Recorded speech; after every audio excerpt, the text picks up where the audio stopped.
Germany beat favorite Croatia to win gold in the men's quadruple sculls at the Olympic rowing regatta on Friday.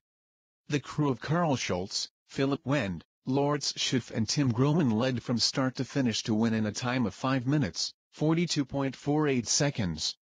Croatia was a length behind in second place after failing to mount an expected late charge, and Australia took the bronze.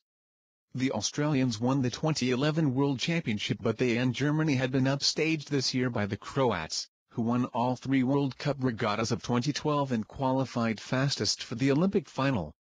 It was Germany's second gold of the regatta, having also won the blue ribbon men's 8